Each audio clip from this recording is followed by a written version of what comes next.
ኢትካው ንዋየከ በከንቱ ገንዘብህን በከንቱ አታባክን በሚል ርዕስ እንማማራለን።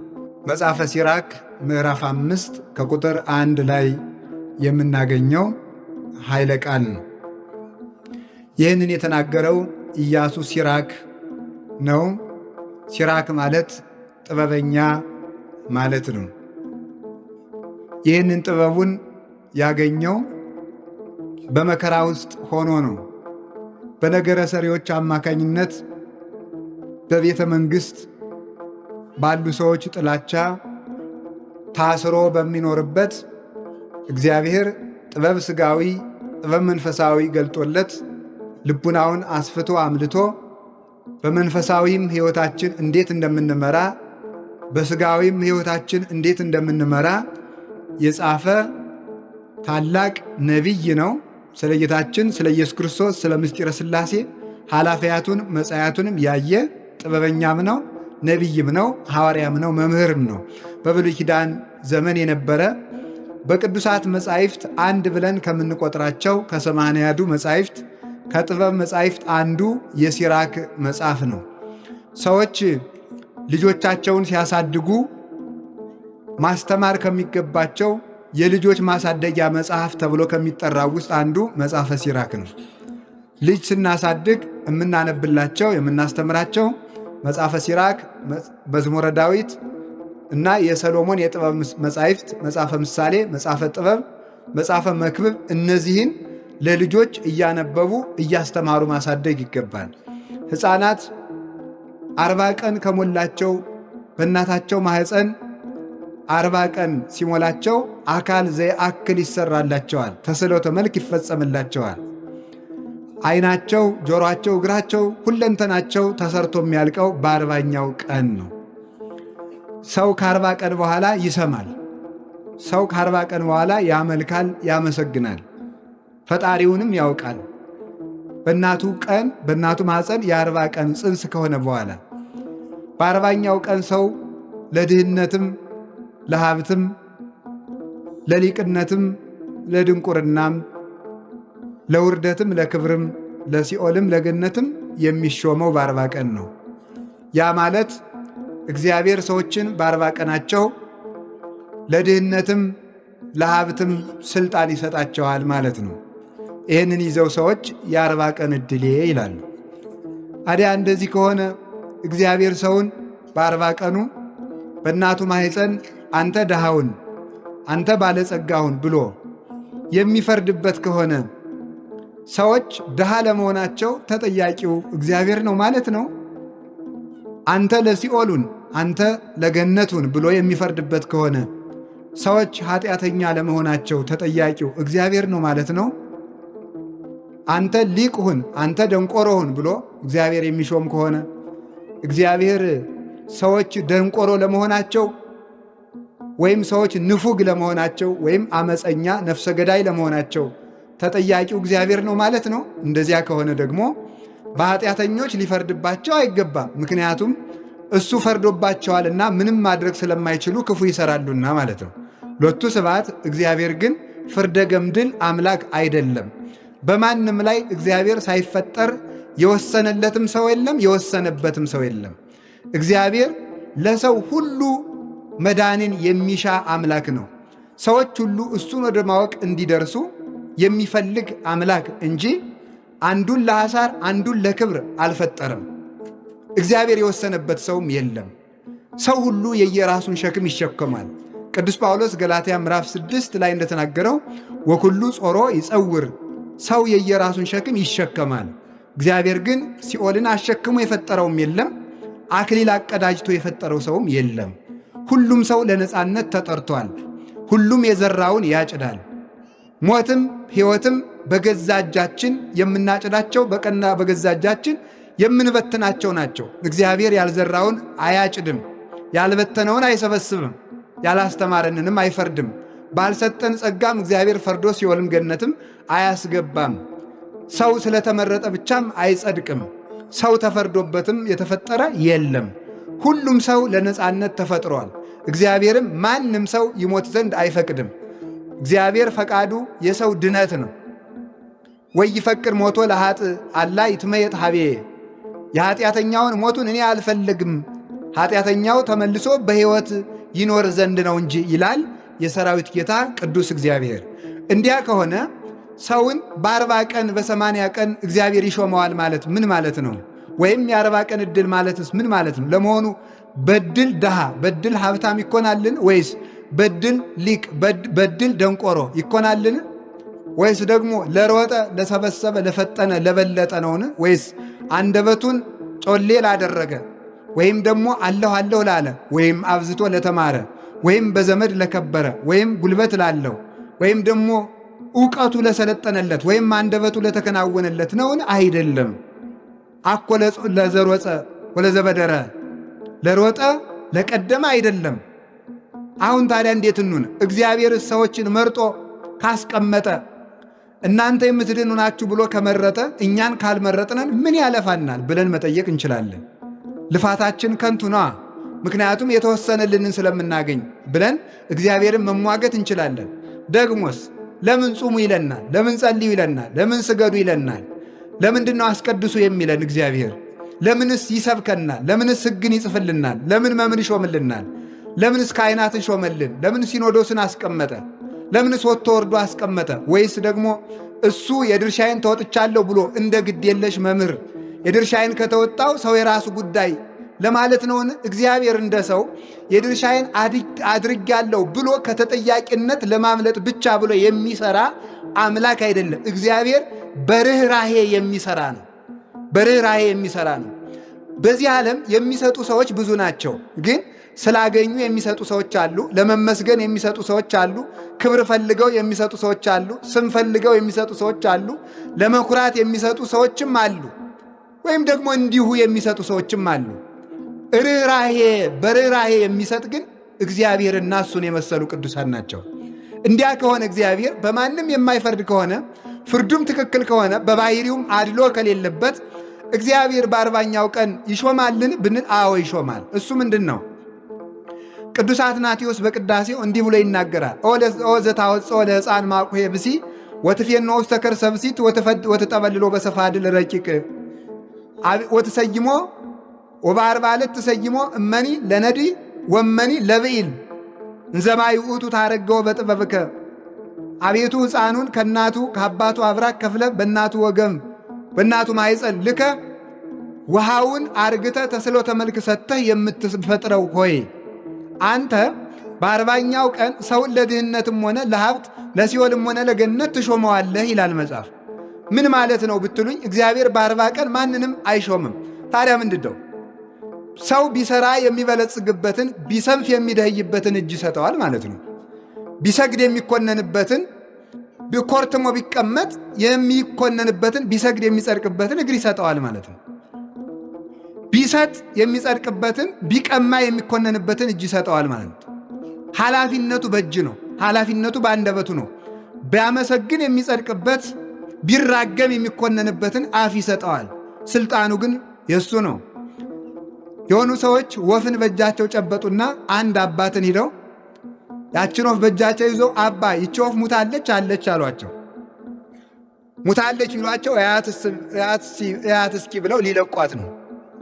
አለች ቢሏቸው ጨብጠው ሊገሏት ይኸው ሙታለች ሊሉ ነው። ነፍሷም ሞቷም ሕይወቷም በእጃችሁ ነው አሉ። ሞቷም ሕይወቷም በእጃችሁ ነው።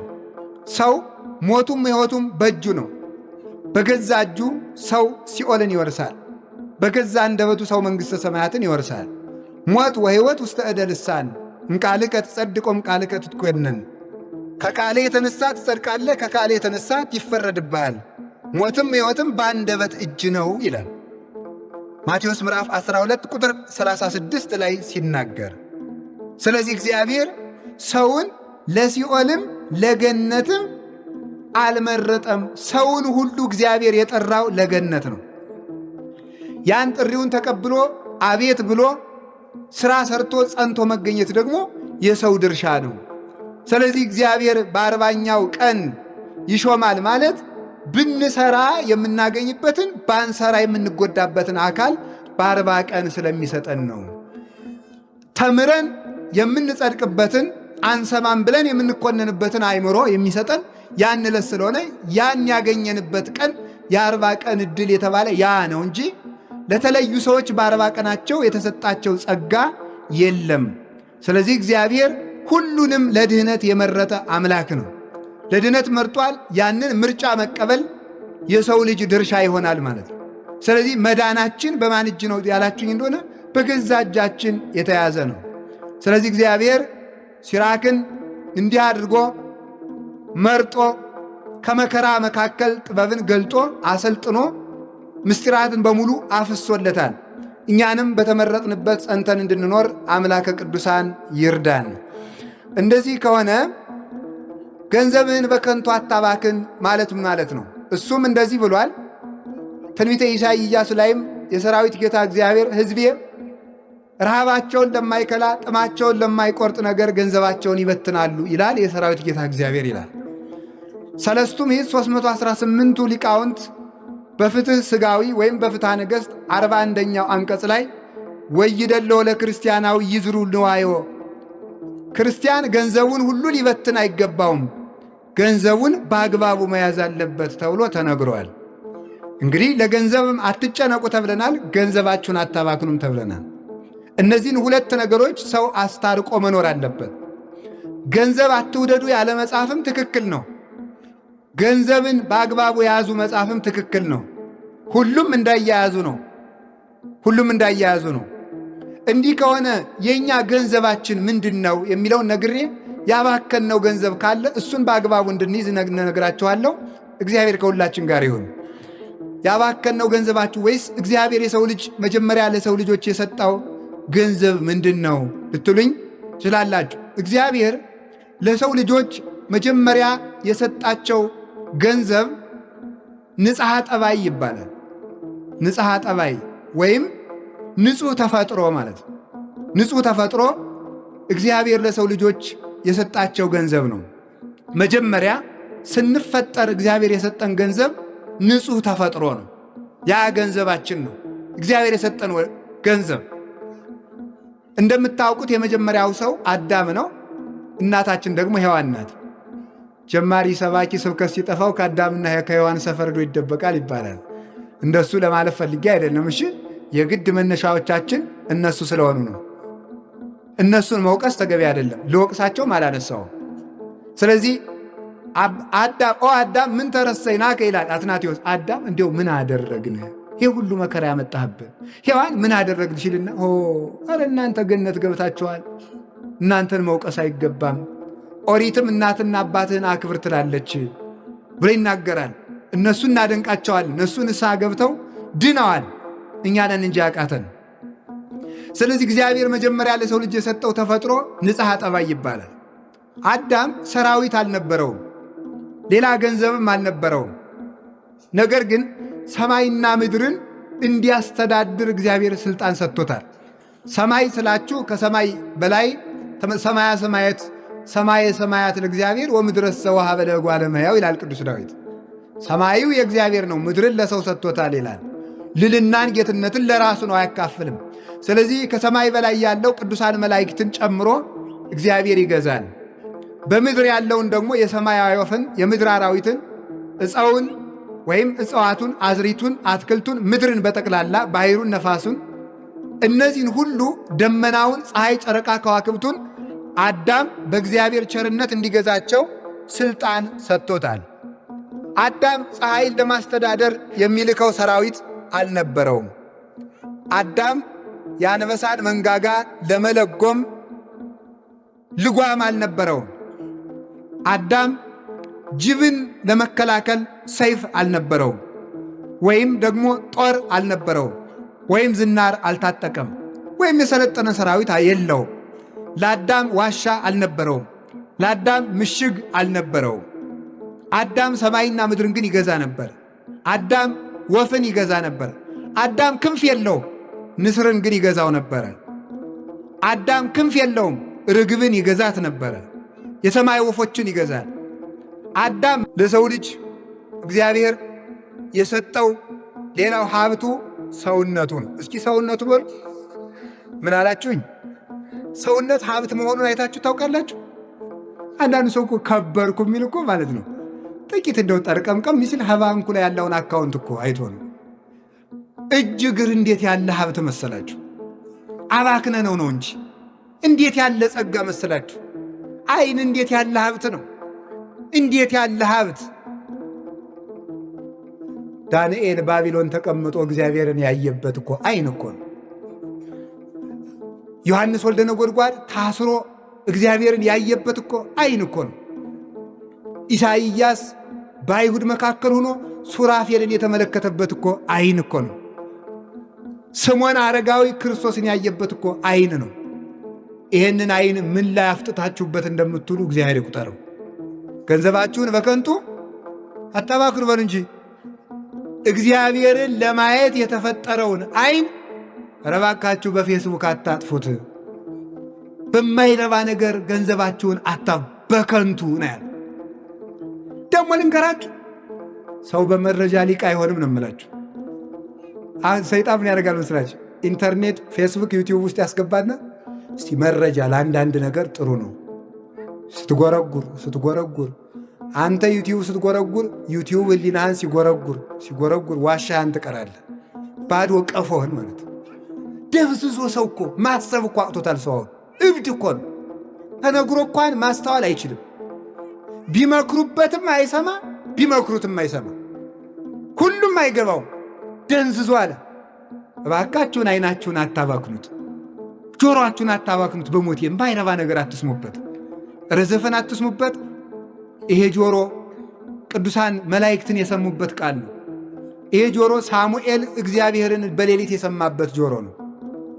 ይሄ ጆሮ ድንግል ማርያም ቅዱስ ገብርኤልን የሰማችበት ጆሮ ነው። ይሄ ጆሮ ቅዱሳን አባቶቻችን እግዚአብሔር ሲጠራቸው የሰሙበት ጆሮ ነው። ጆሮቻችሁን ለዘፈን ለጨዋታ ለምን ትከፍቷቸዋላችሁ? ጆሮ ክቡር ነው። ጆሮቻችሁን ለእግዚአብሔር ብቻ ከፍቷቸው፣ የእግዚአብሔር ጆሮዎችም ለእናንተ ይከፈታሉ። የእኛ ጆሮ ለእግዚአብሔር ከተዘጋ የእግዚአብሔር ጆሮ ለእኛ ዝግ ነው። ስለማይሰማ ሳይሆን የሚሰማ ነገር ስለሌለን ማለት ነው።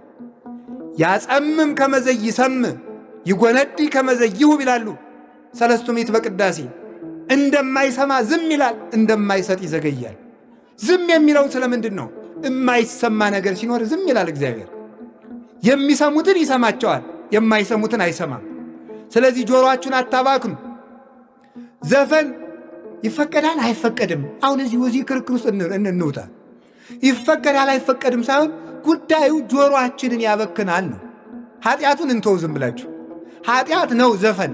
እንዲያው ከዚያ በታች ግን ጆሮአችን እንዴት ነው በዘፈን? እኔ እኮ አሁን እስቲ ሌላውን ተውት እሺ። ያላገባው የሴቱ ውበቱና አሁን ያገባችሁ ሰዎች ለሆነ ሰው እየተዘፈን እንዲያው የምትሰሙ ለሆነች ሴት ምን አርግ ብላችሁ ነው? እንዲያው ይገርመኛል እኮ እንዴ እኮ አይገርም።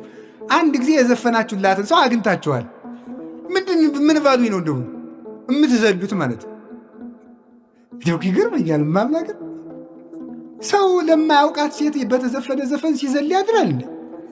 ይህ ነውር እኮ ነው። ይሄ እኮ ጅልነት እኮ ነው። ይሄ እኮ መባከን እኮ ነው። ኧረ በሞቴ ስሙኝ። አሁን ዘንድሮ በየቦታው በጦርነት የረግፉትን ወንድሞቻችን ታውቃላችሁ አይደለም? በቀኝም በግራም። መጀመሪያ እኮ ሰይጣን ምን አድርጎ መሰላችሁ? 40-50 ዓመት አይምሯችን አባክኖ ነው ዛሬ በጦርነት የሚያባክነን። መጀመሪያ አባክኖናል። ንጽህናችን አባክኖታል። ሰውነታችን ባክኗል። ይሄው ተነግሮ የማይሰማ ሰው መግደልም በቃኝ የማይል ወጣት ተፈጠረ። ስለባከናችሁ ነዋ። በኳስ ፍቅር ጠልፎ ሲደነዝዝ የኖረ እንዴት ብሎ ይሰማል? ስለዚህ መጀመሪያ ስለደነዘዝ አባከነንና ደግሞ አሁን በጥይት ያባክነናል። ስለዚህ ጆሮአችሁን ጠብቁት ለምንም ነገር። እንኳን ክርስቲያን አንድ ፈላስፋ ያለውን ልንገራችሁ። አንድ ፈላስፋ የሆነ ሰው እየሮጠ ሄዶ አንተ አንድ ነገር ልነግርህ ነበር አለ። ቆይ ሳትነግረኝ 3 ጥያቄ ልጠይቅህ። አንደኛ የምትነግረኝን ነገር አይተኸዋል ወይ? አላየሁት። ሁለተኛ የምትነግረኝ ነገር እውነት ነው ወይ? እኔ እንጃ። ሶስተኛ የምትነግረኝ ነገር ስለ ጓደኛዬ ክፉ ነገር ነው ወይ? አዎ። እንዳትነግረኝ በሕግ አምላክ ብሎ ሰደደው ይባላል። ምንም ለማይጠቅም ነገር ማለት ምንም። አሁን ሰው የሚያወራው ነገር እኮ ይገርማቸዋል። አንዳንዱ ሰው የጦር ጄኔራል ሆኖ ያድራል፣ አንዳንዱ ኮማንደር ይሆናል።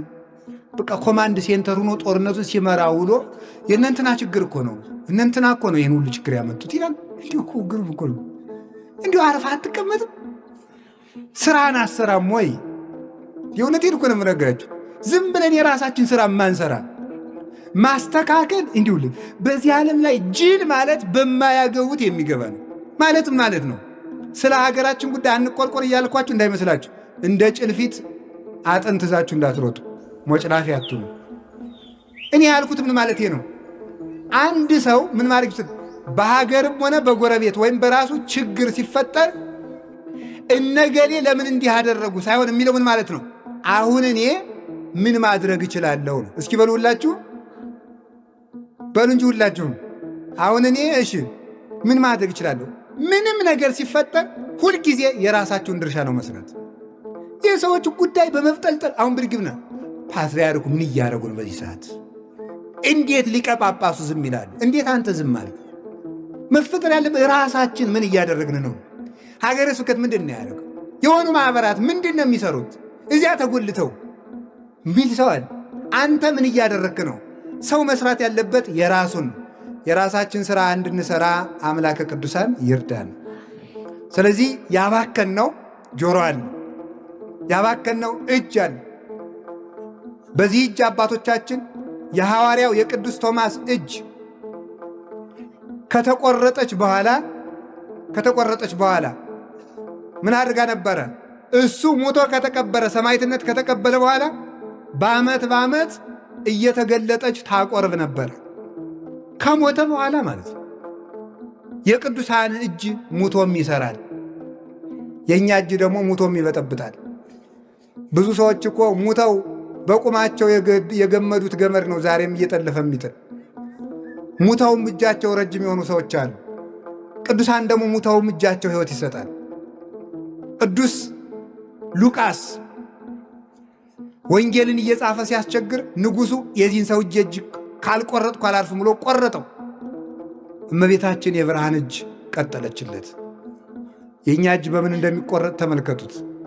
ቅዱስ ዮሐንስ ዘደማስቆ ስዕል እየሳለ የቅዱሳንን ስዕል እየሳለ ቢያስቸግር ንጉሡ እጁን ቆረጠው። የቀኝ እጁን ቆራጣ በግራ እጁ ይዞ ሄደና ከእመቤታችን ስዕል ያንቺን ስዕል በሳልኩ እጄ ሲቆረጥ ዝምታ ያለሽ አላት። እመቤታችንም ቀጠለችለት። አሁን የእኛ እጅ ምንድን ነው ሲሰራ የሚውለው? ይሄ እጅ እኮ ይገርመኛል። የድንግል ማርያምም ስም እጅ ተባለ፣ ሌላ ስም ጠፋ። ምን ይደረግ? መለኮትን የታቀፈች የእኛም የሌቦቹ እኩል ስም አግኝቶ እጅ ተባለ። ዓለምን የቀደሱ የክርስቶስ አካላትም እጅ ተባሉ፣ ሌላ ስም የለ።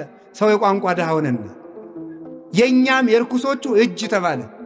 እጃችን መንጻት ይጠበቅበታል። በሰው ላይ ከመቀሰር፣ ያልተፈቀደለትን ከማንሳት፣ የሰውን ደም ከማፍሰስ፣ ሰውን ከመቀማት፣ ያልተፈቀደለትን ከማንሳት ከዚህ መንጻት አለበት። ከንፍገት መንጻት አለበት። ከስንፍና መንጻት አለበት። የአቡነ ሳሙኤል ዘዋልድባ እጅ ዋልድባን መሬቲቱን እንደ መሶብ ብድግ አድርገው ለሥላሴ ያስባርከዋል። መሬትን ብድግ አድርገው እንደ መሶብ የሚያስባርኩ እጆች ነበሩ። የሙሴ እጆች ተዘርግተው ሲቆሙ የእስራኤል ጠላት በሙሉ እንደ ቅጠል ይረግፉ ነበረ። የሙሴ እጅ ብቻቸውን ሲዘረጉ የኢየሱስ ክርስቶስን እጅ ስለሚወክሉ ሙሴና አሮን ሙሴ እጁን ሲዘረጋ እስራኤል ያሸንፋሉ፣ ሲያጥፈው ይሸነፋሉ። ከዚያ በኋላ ምንድን ነው የተደረገ? አሮንና ሆር የሙሴን እጅ ተሸክመው ዋሉ። ሲደክማቸው ድንጋይ ኮልኩለው አስደገፉ የሙሴን እጅ። ክንደ ብርቱ ነው ሙሴ። ያ የሙሴ እጅ የተሸከመ ድንጋይ ቅዱስ መስቀል ነው ይላል። የሙሴ እጅ የክርስቶስ እጅ ነው። ሙሴ እጁን ሲዘረጋ እስራኤል እንዳሸነፉ ክርስቶስ እጆቹን በመስቀል ላይ በመዝገር ዘርጋቱ እኛ አጋንንትን ድል ነሳን። እነዚህ እጆች ናቸው ያዳኑን። የክርስቶስ ኦአይዳውን ለላህኳሁ ለአዳም ተቀነዋ በቅነዋተ መስቀል። አዳምን ያበጃጁ እጆች በችንካር ተቸነከሩ። ወዮ! እሱ እጆቹን ሲቸነከር የእኛን ጠላት ዲያብሎስን በሳት ዛንጀር ቸነከረልን። እሱ እጆቹ ላይ ሲቸነከር የእኛን ስም በሕይወት መጽሐፍ ጻፈ፣ በደሙ አተበን። እጅ ይህንን ይመስላል። እጅ ክርስቶስን የሚመስል ነው። ኧረ እጅ እንደ ዋዛ ረከሰ። እጆቻችንን ከማርከስ ይሰውራል። ይህ በእጆቻችሁ ላይ ያረጋችሁት ድሪቶ ነገር መወገድ አለበት። እገሌ ያላችሁ እጃችንን እናንሳ። እጃችን ይንጻ፣ ለጸሎት ይነሳ፣ ይቀጣም በሰፊያድ አንድ ነገር ንገራችሁ። ቢያንስ በቀን ለአንድ ሰዓት ያክል ያን ባይሆን ለ25 ደቂቃ እጅ መቀጣት አለበት። በምን? በሰፊህ። እጅ ብታሰናክል ካንተ ቆርጠህ ጣል ማለት እጅህን በመዘርጋት ቅጣው ማለት ነው። ዘርግተህ ጸልይ። አይን ባክኗል፣ እጅ ባክኗል። እግር እኮ የምን ምሳሌ እንደሆነ ብነግራችሁ በጣም ትደነቃላችሁ። እግር የካህናት ምሳሌ ነው። እግር የሥልጣነ መለኮት ምሳሌ ነው። የክርስቶስ ሥልጣኑ እግር ይባላል። ጠላቶችን በእግር እስከምትገዛ ድረስ ይባላል። ሥልጣን ማለት ነው። መዝሙር 109 ላይ ንበር በየማኔ እስካገባውም ለጸላእተ ከታሕተ መክየደ እገሪከ። ስለዚህ የተባለ የክርስቶስ ጠላቶችን በእግር ትገዛለህ እስከምትገዛ ደርሰ። የክርስቶስ ጠላቶች መናፍቃን አጋንንት ናቸው፣ አይሁድ ናቸው። በእግሩ ማለት በሥልጣኑ ነው። እግር የመለኮትን ሥልጣን ነው የሚወክለው። እግር የሐዋርያትን ሥልጣን ነው የሚወክለው። እግር ቀሳውስትን ነው የሚወክለው። እግር ዲያቆናትን ነው የሚወክለው። ራእየ ዮሐንስ ምዕራፍ 1 ቁጥር 17 ላይ ሲናገር የክርስቶስን እግሮች እንዲህ ብሎ ይገልጣቸዋል። ወእገሪሁ ከመ ብርተ ሊባኖስ ዘአርሰንዎ በእሳት። የክርስቶስ እግሮቹ በእሳት እንደጋሉ እንደ ሊባኖስ ብረት ናቸው ይላል። የክርስቶስ እግሮቹ የተባሉት ካህናት ናቸው። የጋሉ ናቸው፣ የተኮሱ ናቸው ማለት በፍቅር ሃይማኖት የነደዱ በሙቀት ሃይማኖት የሞቁ ናቸው። ሙቀት ሃይማኖት፣ ሙቀተ ጸሎት ያላቸው በቃለ ሥልጣናቸው፣ በግዘታቸው፣ በጸሎታቸው፣ በቅዳሴያቸው፣ በመስቀላቸው አጋንንትን የሚያቃጥሉ ናቸው። እግር አላቸው ክርስቶስ አጋንንትን በካህናት ይረግጣልና፣ አንድም ለስብከተ ወንጌል ይፋጠናሉና፣ አንድም ለተልእኮ ይፋጠናሉና እያሉ አባቶቻችን ተርጉመውታል። አንድም የዲያቆናት ምሳሌ እያሉ ተርጉመውታል። ለስብከተ ወንጌል ስለሚፋጠኑ፣ ለተልእኮ ስለሚፋጠኑ፣ አጋንንትን ስለሚረግጡ ካህናት የክርስቶስ እግሮች ተብለው ይጠራሉ። እግር የተባለ ይሄ ነው። እግር የክርስቶስ ምሳሌ ነው። እግር የሐዋርያት ምሳሌ ነው። ይህንን እግር የት ላይ እንደምታውሉት አስቡት። አንዳንዶቻችሁ ዝም ብላችሁ ሸርባችሁ ታውሉታላችሁ። አንዳንዱ ሰው አለ ከሰው ሱቅ ዶ ደጃፉ ላይ ተጎልቶ የሚውል ይህም እግር ሊባል። እግዚአብሔር 6 ነገርን ይጠላል። ሰውን ከፍ ዝቅ አድርጋ የምታይ ዓይን፣ ክፉ የምትሰማ ጆሮ፣ የሰው ደም የምታፈስ እጅ፣ ክፉ የምትሰማ ጆሮ፣ የሰው ደም የምታፈስ እጅ፣ ወደ ክፉ የምትሮጥ እግር፣ መጨረሻ ላይ 7ተኛይቱን ይጠላታልና መጽሐፈ ምሳሌ ምዕራፍ 6 ላይ በወንድማማች መካከል ጠብን የምትዘራ ምላስ ይላል። ነገረ ሰሪን እግዚአብሔር ይጠላታል። እያንዳንዱ አፍ የነቢያት ምሳሌ ነው። አፍ በነገር በስድብ ውልጭ ብሎ ሰው በመሳደብ በማማት በርግማን በዚህ ሁሉ ጎስቁሏል። ገንዘብን በከንቱ አታባክን በሉ። በምን አታባክን? በከንቱ አታባክን። አካላችን በከንቱ ከማባከን ይሰውረን። ይሄ አፋችን ኤልያስ ሰማይን የለጎመበት አፍ ነው። ልብ ብላችሁ ስሙ። ይሄ አፍ ሙሴ መሬትን የከፈተበት አፍ ነው። አሮን ይሄ እጃችን ሙሴ ባሕር የከፈለበት እጅ ነው። ይሄ እጅ ገብረ መንፈስ ቅዱስ መና ከደመና ያወረዱበት እጅ ነው። ይሄ እጅ አቡነ ተክለ ሃይማኖት ከሱራፌል ጋር ያጠኑበት እጅ ነው። ይሄ እጃችሁ ክቡር ነው። ለራሳችሁ ክብር ስጡት። ከማይረባ ነገር አታልከስክሱት። ሰውነታችሁን ከበር አድርጎት። ራሳችን እንድናከብር አምላከ ቅዱሳን ይርዳን። አላችሁ የላችሁም? አላችሁ የላችሁም? 1-2 ነገር ልጨምርባትና ልጠቅልለው። ልጨምር ለብቀ ጨምር ትንሽ በሰዓት እንድትገቡ ብዬ ነው እንጂ ሌላ አይደለም። እሺ 2 ነገር ልጨምርባት። ገንዘብን በከንቱ በሉ እንጂ ገንዘብን በከንቱ። አንደኛው ገንዘብ ምንድን ነው? ንጽህና በሉ እንጂ። ሁለተኛው ገንዘብ ሰውነት በሉ እንጂ። አይምሯችሁንም አታባክኑት። አንዳንዱ ሰው እኮ ሲያጠና መጽሐፍ ሲያነብ ወሬ ላይ ብትክትክትክትክትክትክ ሲል የነበረው ሰው መጽሐፍ ስትሰጡት እንቅልፍ ይዞ ጭልት ጭልት ወሬ ብትክትክትክትክትክ ሲል የነበረ ስብከት ሲጀመር ጭልት፣ ቅዳሴ ሲጀመር ጭልት፣ ማይሌ ሲጀመር ለህን እንውስ ምን ይባላል? ያው በቁም መሞት። ለምን? አይምሮን አባክኖት ወሬ ሰክስከ እዚህ ውስጥ ቃለ እግዚአብሔር ቤት ይገባል። እዩ ደልዘ ሰርዘ አሁን ስርዝ ወረቀት ያጽፋል። የብዙ ሰው ጭንቅላት እኮ የተሰረዘ ወረቀት ሆኗል። በነገር ተሰርዞ ተደልዞ ወሬ ሲሰርዝ ሲያባዛ ሲቀምር የአቡሻህር ሊቅ ይመስል የነገር ቀመር ነው ሲቀምር የሚውለው። አይምሮው ሞልቷል እያልኳቸው። ይሄ ነገር መንጻት አለበት። ነገረኝነታችን መተው አለበት። ዝባዝንኬ ነገር አታጠራቁ። ቅድም ብያቸዋለሁ። ሰው በመረጃ ሊቅ አይሆንም። እስኪ በሉ ሰው ሊቅ የሚሆነው በምንድን ነው? በትምህርት ነው። መረጃ በመሰብሰብ አይደለም። አጠራቅመ ጥራዝ ነጠቅ ወሬኛ ልትሆን ትችላለህ እንጂ ሊቅ አትሆንም። ሊቅ የሚቆነው በስሎ በመማር። ስለዚህ አይምሯችሁን አታባክኑት። አጥንታችሁ እንድትይዙ፣ ማሰላሰል እንድትችሉ፣ አስተዋዮች እንድትሆኑ፣ ደርባባዎች እንድትሆኑ፣ የማትታወቁ እንድትሆኑ፣ ቀስ ብላችሁ አስባችሁ የምትናገሩ ተናግራችሁ የምታስቡ እንድትሆኑ አይምሯችሁ ክፍት እንዲሆንላችሁ ነገር አትሰብስቡ፣ ወሬ አታጠራቅሙ፣ ድልዝ አታርጉት ጭንቅላታችሁን። እግዚአብሔር ብሩህ አይምሮ ይስጠን። እንዲህ ላልመሰላችሁ ማይቶቱ ለሥጋ ከአይን ከውእቱ የሰውነት ብርሃን አይንህ ነው። እስቲ በሉ በሞቴ ምንህ ነው? ምንህ ነው? አይንህ። አይን ይላል። ተመልከቱ።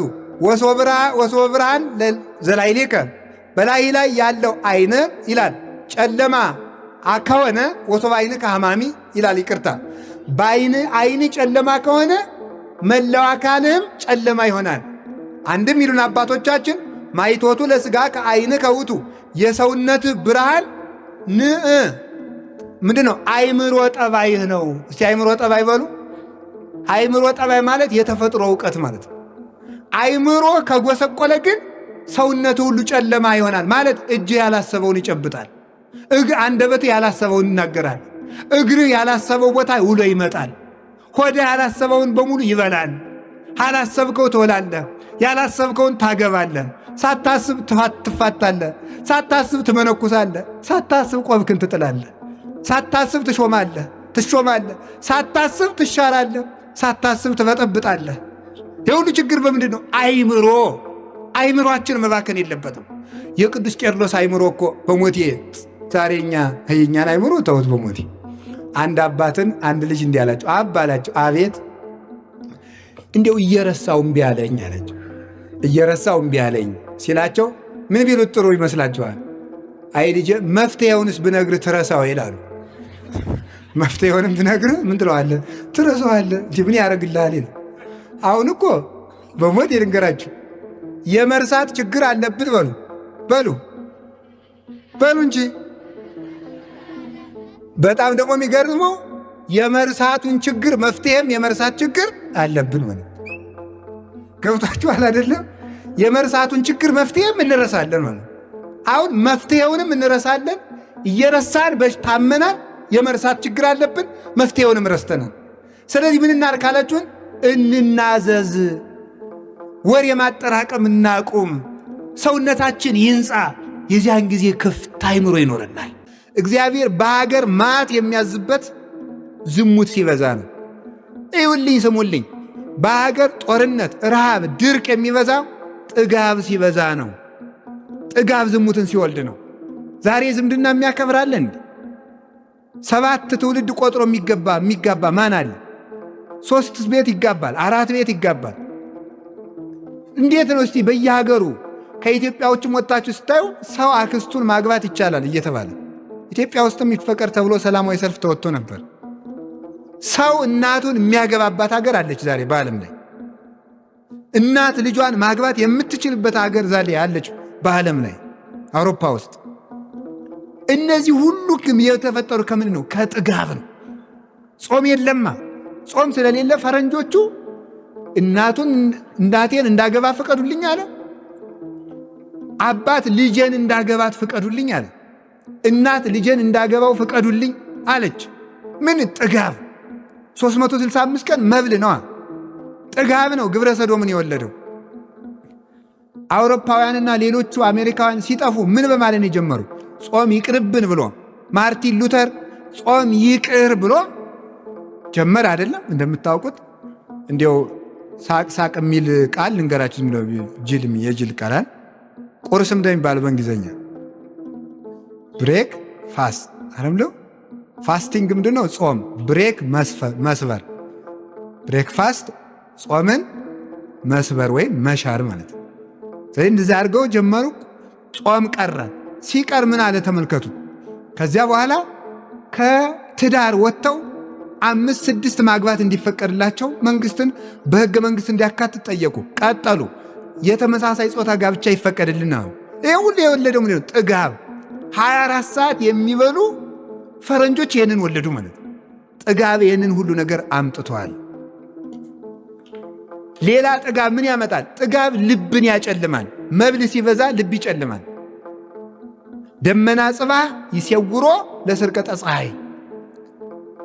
የማለዳ ደመና የፀሐይን ብርሃን ወይም ደግሞ የፀሐይን ጨረር ወይም የፀሐይን መውጣት ይጋርዳል። ብዝሃ መብል ይገለወ ለልቡና። መብል ማብዛትም ልቡናን ያጨልማል ይላል። ቅጥነተ ህሊና ይጠፋል። ሰው አጥንቶ የማይዝበት ምክንያት፣ ቃለ እግዚአብሔር በልቡ የማያድርበት ምክንያት፣ ዕውቀትን መጻሕፍትን አንብቦ የማይረዳበት ምክንያት መብል ስለሚያበዛ ነው። በዓለም ላይ ዕውቀትን የመሰብሰብ አቅም ያላቸው ሰዎች ጾመኛ ሰዎች ናቸው። ኮዳም ሰዎች ማጥናት አይችሉም፣ መረዳት አይችሉም፣ ተነግረው ማዳመጥ አይችሉም። ልበ ቀላሎች ናቸው። ልበ ቀላሎች ከበድ ያለ ነገር ሲመጣ እንቅልፋቸውን የሚተኙ ማለት ነው። ድፍን የሚያደርጋቸው አሁን ከበድ ያለ ነገር ብጀምር ሁሉ ሰው ለጠቅ ምስጢረ ሥላሴ ሲባል ምስጢረ ሥጋዌ ሲጀመር ለጥ እንዲው ታሪኳ ስትመጣ ያችን ባይሆን ትሰማላችሁ አይደለም? ቀለል ቀለል ያለች ትምህርት ስትሆን ያችን መስማታችሁ እግዚአብሔር የተመሰገነ ይሁን። አሜን በሉ እንጂ ሌላው ላይ እንቅልፍ ነው። ለምንድን ነው መመርመር ያቃተን? አሁን እኮ የሚገርማችሁ እኮ ሰው እያመሰገነ መስሎ ቢረግመን ራሱ አንሰማውም። ሰው እኮ አይሰማም። አሁን ይንቀልፍ ይሉት ራሱ የሚሰማ አይመስለኝም። አይመረምርም። ቅጥነተ ህሊናው ይውላችሁ ሲበላ ሆዱ ወፍራም ስለሆነ አይምሮውም ወፍራም ነው፣ ቀጭን አይደለም። አይሰማም። መመርመር አይቻለውም። ረቂቅ ነገር አይረዳውም፣ አይጠጋውም እያልኳችሁ አይሆንም። ሰው ካልጾመ ልቡ ይጨልማል፣ ልቡ ይጨልማል። ስለዚህ ምንድነው የሚለው መሰላችሁ? ይሄ ምንድነው የሚባለው? የጎሰቆለ ወይም ትቢያ የመላበት መስታወት ይሬስዮ ለገጸ ብሲ ድሙነ ይላል ወግሪስ። ይኸውላችሁ ምን ማለት ነው መሰላችሁ? ይሄ ትቢያ የመላበት መስታወት የቀዩን ሰው ፊትም እንኳን ቢሆን ጥቁር ያደርገዋል ይላል። ተመልከቱ፣ ጥቁር ነው የሚያደርገው። ልክ እንደዚህ ሁሉ ብዝሃ መብል ያለጥ ያጸልሞ ለልቡና። መብል ማብዛትም እንደዚህ አድርጎ ልብን ያጨልመዋል ይላል። ስለዚህ የእውቀት ማነስ፣ አጥንቶ ያለመረዳት፣ ነገሮችን ያለመመርመር፣ አስተዋይ አለመሆን የሚመነጨው ከመብል ብዛትና ከጥጋብ ነው ማለት ከጥጋብ ብዛት ነው። አጥንተን የምንረሳ የምንሆነው ለዚያ ነው። ትጋት የሚጠፋው በጥጋብ ምክንያት ነው። ቁሞ መጸለይ፣ ተግቶ ማስቀደስ፣ ነጋ ለኪዳን መሸ ለቁርባን ማለት የሚቀረው በምንድን ነው? በጥጋብ ነው። ተመልከቱ፣ ስጋሁ ለጸዋሚ ኢይትካህሎ ከመ ይኑም ኩላ ሌሊተ መጽሐፈ መነኮሳት የሚለው የጾመኛ ሰው ሰውነት ሌሊቱን ሙሉ ተኝቶ ማደር አይቻለውም ነው የሚለው። የጾመኛ ሰው ሰውነት ሌሊቱን ሙሉ ተኝቶ ማደር አይቻለው። ትጋት የሚወለደው ከጾም ነው። ሰንፍና እንቅልፍ የሚወለደው ከመብል ነው። መብል የቀነሰ ሰው ምን ያደርጋል መስላችሁ? እሱ ልቡና ሁሉ ትጉህ ነው። ሰውነቱ ሁሉ ሸካፋ ነው፣ ንዝላል አይደለም። ስለዚህ ሰው ተግቶ መጸለይ ይቻለው ዘንድ ምን ማድረግ አለበት? መጾም ይጠበቅበታል። ጥጋብ ደግሞ በአንጻሩ ልብን ያጨልማል። እሱ ብቻ አይደለም፣ ምድረ ሆፃ ይላል። ተመልከቱ፣ ያበቁል አስዋከ፣ ጭንጫ መሬት እሾህ ያበቅላል። ተመልከቱ። ልቡናው ለስሱ ይላል። ተመልከቱ። የስስታም ሰው ልቡናም ክፋትን ያበቅላል ይላል። ክፋት የሚበቅለው ከጥጋብ ነው። ይኸውላችሁ ዝሙት ይበቅላል አልኳችሁ፣ ስንፍና ይበቅላል አልኳችሁ። ድንቁርና የሚበቅለው ራሱ ከምንድን ነው? ከጥጋብ ነው። ሰው አላዋቂ የሚሆነው በጥጋብ የተነሳ ያለ መጠን በመብላት። ያለ መጠን የሚበላ ሰው ዕውቀት የለውም ፈጽሞ። አንድ ዛሬም በሕይወተ ሥጋ ያሉ አንድ ሊቀ ጳጳስ አሉ። በረከታቸው ይድረሰን። ምን ብለው ይናገራሉ? እንደሚሉት መሰላችሁ? እየበሉ እየጠጡ ብሉያት አዲሳትን መረዳት አይቻልም። ተግቶ መጾም ይገባል። ተግቶ ማደር ይገባል። ስለዚህ ትጋት የእውቀት ምንጭ ነው። ረሃብ ደግሞ የትጋት ምንጭ ነው። ጥጋብ የእንቅልፍ ምንጭ ነው። እንቅልፍ ደግሞ የድንቁርና ምንጭ ነው። መብል ባለበት ትጋት የለም። ትጋት በሌለበት ዕውቀት የለም። ዕውቀት የሚሰበሰበው በትጋት ነው። ንብን ይዋት ተኝታ አይደለም ያን ሁሉ ማር የምትሰበስበው፣ ተግታ ነው፣ ወታ ወርዳ ነው። ስለዚህ ተመልከቱ፣ ንብ ማርን እንደምትሰበስብ ማር ቃለ እግዚአብሔር የሚሰበሰበው በትጋት ነው። በታምር አይደለም። ገርማል እኮ አሁንስ እንዲያው የማይገባ ነገር ልናገር ነው።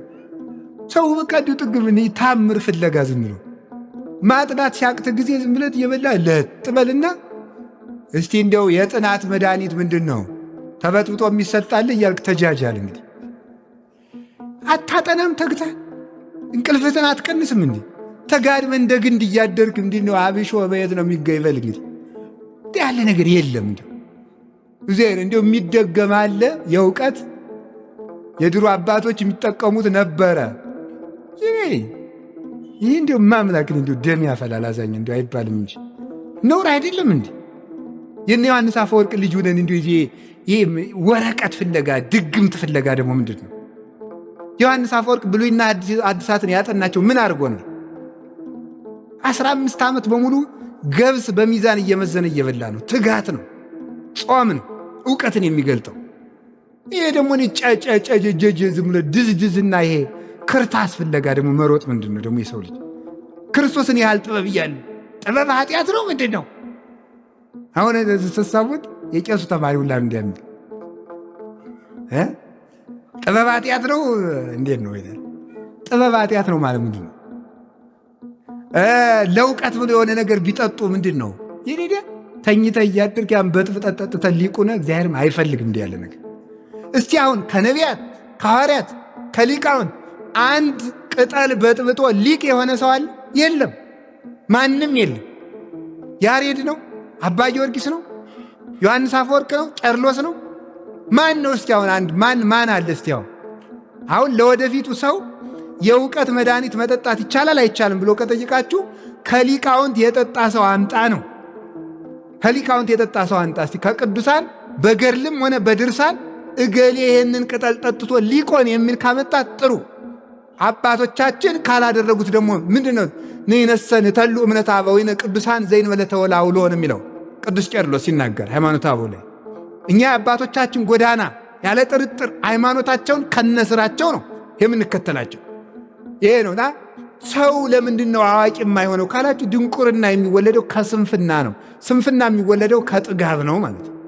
ጥጋብ ልብን ያጨልማል። ጥጋብ የውርደት ምንጭ ነው። ጾምን መሻር የውርደት ምንጭ ነው። ጸሎቱ ለዘይጸጉም በአሚን ይከውን። ተመልከቱ፣ ከመጸጉረ ንስር ዘይሰርር መልዕልተ አየር ይላል ሲናገር። አምኖ የሚጸልይ ሰው ጸሎቱ ለዘይጸጉም በአሚን፣ እየጾመ በእምነት የሚጸልይ ሰው ጸሎት ይላል በአየር ላይ እንደሚበር እንደ ንስር ጸጉር ነው የሚለው። እንደ ንስር ጥጋቡ አያሰጥመውም፣ በእንቅልፍ ባህር አይሰጥምም ማለት ነው።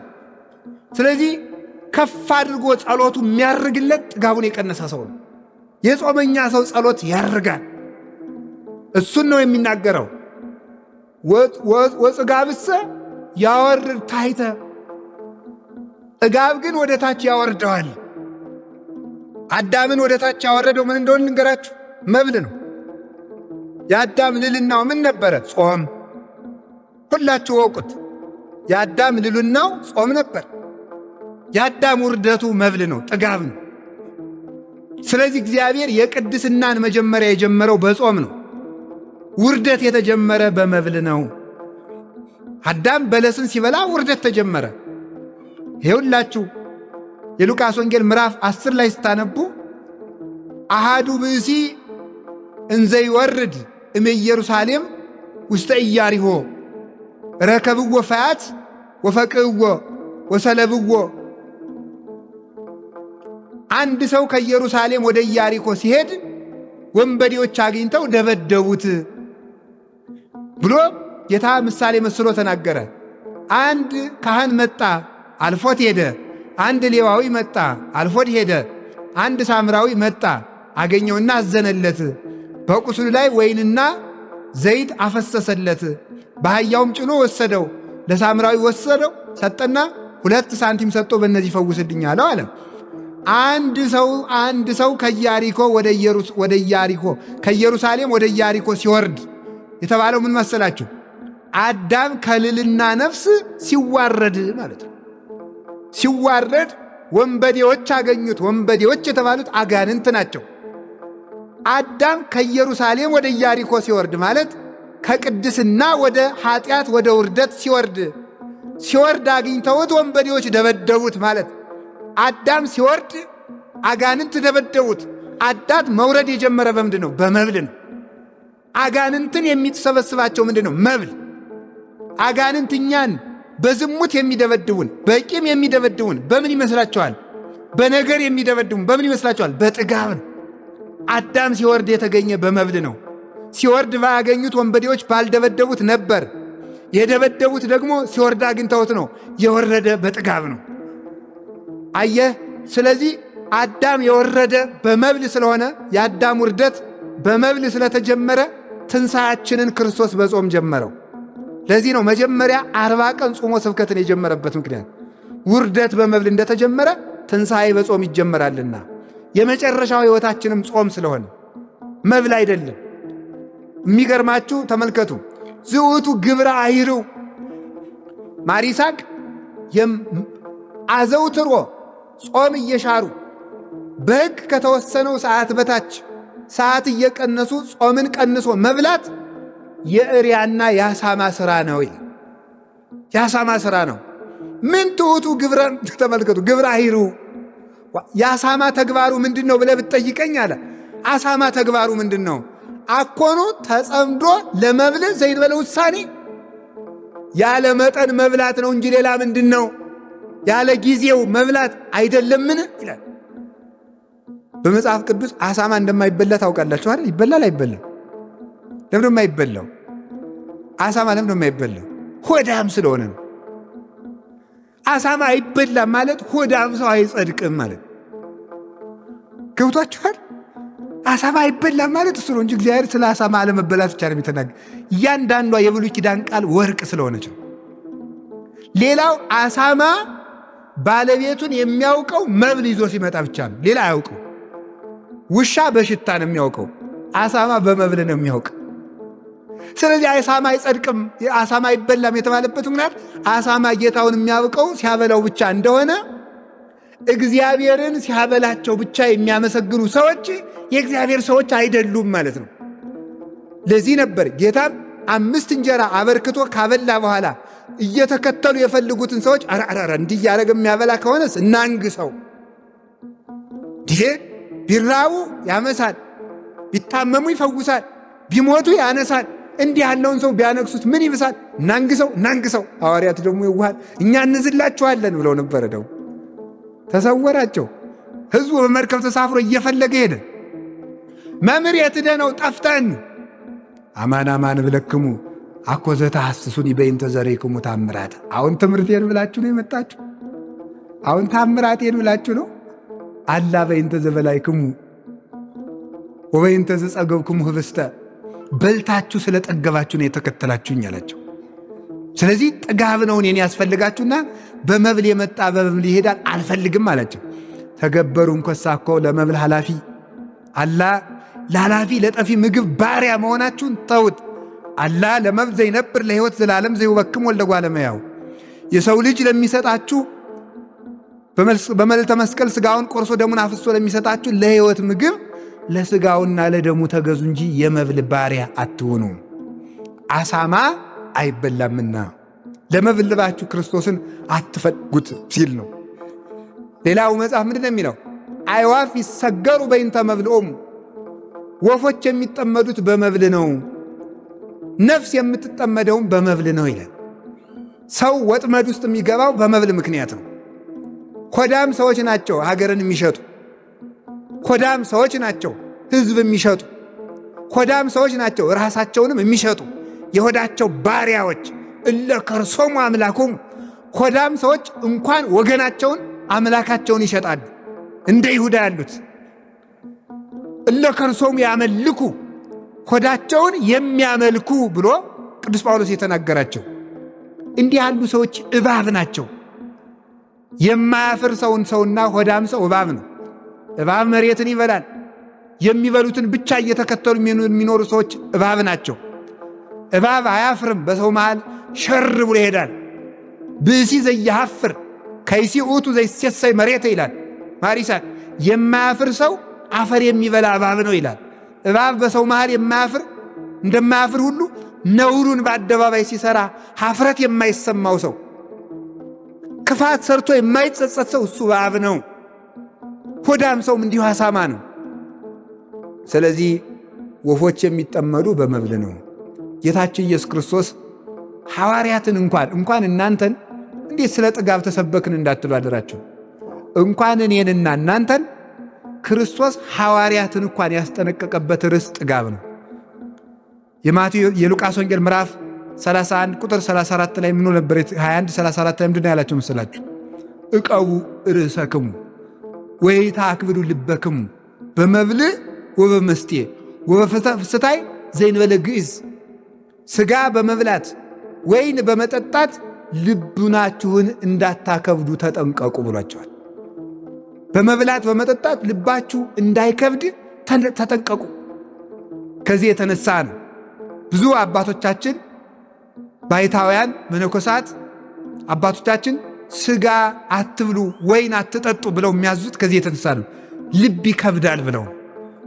ስለዚህ የልቡና መጨለም ከዚህ ይወለዳል። ጥጋብ፣ ዱላ፣ ድብድብ ሁሉ የአእምሮ መጨለም ሁሉ የሚወለደው ከጥጋብ ነው። ነጽሮት የማይወለደው ከጥጋብ ነው። ተመስጦ የሚጠፋው በጥጋብ ምክንያት ነው። ተመስጦ መብል የመሰጠው ሰው እንዴት ሥላሴ ይመስጡታል? እንዴት ማርያም ትመስጠዋለች?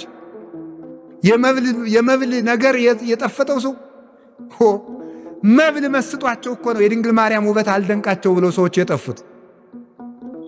ትዝ አላቸውማ። ጾሙና ጸልዩና የቤተ ክርስቲያንን ውበት ተረዱ ሲባል ኧረ እኔ ወንድሜ ጠዋት ተነስቼ በወተት መጠጣት፣ ዳቦ መብላት፣ ሥጋ መብላት፣ መተኛት ግጥም ሙሉ ሰዓታት ቅዳሴ የምን ተው እባክህ አርፌ መተኛ እንፈልግ። መስጦታል። ሰው በራሱ ዓለም ነው የሚኖረው። አሁን በዚህ የተመሰጠ ሰው እንዲያው በእውነቱ ለደንቆሮ የማሕሌትን ነገር ማን ያስረዳል? እንዲህ የፀሐይ መልኳ በጣም መልካም ነው ብሎ ለዓይነ ስውር የሚነግር ማን ነው? ፍጹም ነው። አንድ ሰው እየላሉ በጉድጓድ ነበር የሚኖረው አሉ። በጉድጓድ ነው ከተወለደ ጀምሮ በጉድጓድ ነው የኖረው። አንድ ቀን አይ ፀሐይ ምን ትመስላለች መሰሉ ሲል ኧረ እንደዚች ጉድጓድ ያለው ውብ የለም በዚች ምድር ላይ አለ ይባላል። ወጥቶ አያውቅም እኮ ሰው ሞሉት እና በዚያ ሰጥሞ የሚኖር ሰው ፈጽሞ ለዚህ ነበረ። እግዚአብሔር ተመልከቱ፣ ውሃ ይሄ የጥጋብ ብዛት ሰውነታችን ጽድቅን እንዳያበቅል የሚያደርግ ረግረግ ውሃ ነው። እግዚአብሔር በኦሪት ዘፍጥረት ምዕራፍ 1 ቁጥር 9 ላይ ለይት ጋባ ማይ ውስተ ምዕላዲሁ ወያስተርኢ የብስ፣ ውሃው በየክፍሉ ይሰብሰብ፣ ውሃው ይሰብሰብ መሬትም ትገለጥ አለ። እግዚአብሔር መሬት ከማብቀሉ አስቀድሞ ውሃው ይድረቅ፣ ጠፈፍ ይበል፣ ደረቅ ይበል ነው ያለ። ውሃ የተኛበት መሬት ለማብቀል አይመችም። 24 ሰዓት በመብልና በመጠጥ የለመለመ ሰውነት ጽድቅን ያበቅል ዘንድ አይቻለውም። ውሃውን ጠፈፍ አድርጎ ሰኞ ውሃውን ጠፈፍ አረገና እግዚአብሔር ማክሰኞ ለታብቁል ምድር ዘርአ ዘይዘራ በበዘሩ ወበበጽጌሁ ወበአርያሁ መሬት ዘርን በየወገኑ ታብቅል ብሎ የተናገረ መጀመሪያ ውሃውን ጠርጎ ነው። እኛም በጾም በጸሎት ሰውነታችን ሲገሰጽ እና በትጋት ለጉመን ስንይዘው የጸሎት ፍሬ፣ የፍቅር ፍሬ፣ የትትና ፍሬ በሰውነታችን ውስጥ ይገኛል እና ጥጋብን ማስወገድ የጽድቅ ሁሉ ምንጭ ነው። ጥጋብ የክፋት፣ የመገዳደል፣ የዝሙት፣ ትዳርን የመፍታት፣ ፍትህን የማጉደል፣ ለባልንጀራ አለማዘን፣ የዝርፊያ፣ የቅሚያ፣ የዘፈን፣ የጭፈራ፣ የዋይታ፣ የግርግርታ የዚህ ሁሉ ምንጩ ምንድነው ስትሉ ጥጋብ ነው እና እግዚአብሔር ልክ የሆነ መስመር የገባ ሰውነት ያድለን። ጾሙን ጾመን በአግባቡ ለፍሬ እንድንበቃ አምላከ ቅዱሳን ይርዳን። ጥጋብ አይነተኛ በሽታ ነው፣ በእውነት አይነተኛ ደዌ ነው። ይችን የምትፈውሰው ደግሞ ጾም ናትና ጾሙን በአግባቡ እንግዲህ እስካሁን ያልጀመራችሁ እንኳን አትኖሩም። እስከ 9 ሰዓት ድረስ ሞልታችሁ ጹሙ። ከሆነላችሁ ጨምሩ እንጂ አታሳንሱ። ጾመን ለማበርከት ያብቃን። በሰዓት ገብታችሁ በሰዓት እንድትገቡ ስለምንፈልግ እዚህ ላይ ይበቃናል።